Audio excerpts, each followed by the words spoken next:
எல்லா இடத்துலயுமே ப்ரொமோஷன் அப்படின்றது கிடைக்கும். ஸோ நம்ம பாய்ஸ் அந்த அளவுக்கு ஹார்ட் ஒர்க் பண்றதால தான் அவங்களுக்கு இந்த ப்ரொமோஷன் கிடைச்சிருக்கு. ஸோ ஜேஹோப் உடைய இந்த ப்ரொமோஷனை பார்த்து உங்களை எத்தனை பேருக்கு ஹாப்பி அப்படின்றத கமெண்ட் பாக்ஸ்ல சொல்லுங்க. ஸோ இன்னைக்கான தேர்ட் அப்டேட். இந்த அப்டேட்லயும் ஜங்குக்கை பத்தி தான் சொல்ல போறேன். நம்ம ஜங்கு கொஞ்ச நாள் முன்னாடி ஒரு பர்ஃபார்மன்ஸ் பண்ணியிருந்தாரு. அந்த பர்ஃபார்மன்ஸ் வந்த எல்லா ஆர்மிஸ்க்கும் ஒரு கிஃப்டா கொடுத்திருக்காரு. ஸோ வியும் அப்படிதான் அவருடைய ஆல்பம் ரிலீஸ் ஆனதுக்கு ஒரு மினி பாக்ஸ்ல அதுவும் அவரே டிசைன் பண்ண ஒரு பாக்ஸை ஆர்மிஸ் எல்லாருக்கும் கொடுத்திருந்தாரு.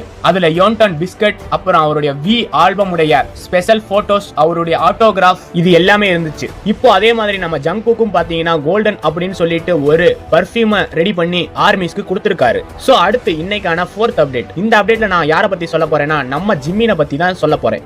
ஜப்பான்ல இருக்கக்கூடிய நிறைய ஃபேன்ஸ் பாத்தீங்கன்னா நம்ம ஜிம்மினை கொரியன் செலிபிரிட்டி அதாவது டாப் மேல் கொரியன் செலிபிரிட்டி அப்படின்னு சொல்லி தேர்ந்தெடுத்து சொல்லியிருக்காங்க. எல்லா கண்ட்ரிலையுமே ஃபேமஸான ஆர்டிஸ்டை வச்சு ஓட்டிங் பண்ணி யார் அதிகமான ஓட்டிங் வாங்கியிருக்காங்க அப்படின்னு சொல்லி அவங்களுடைய நேம்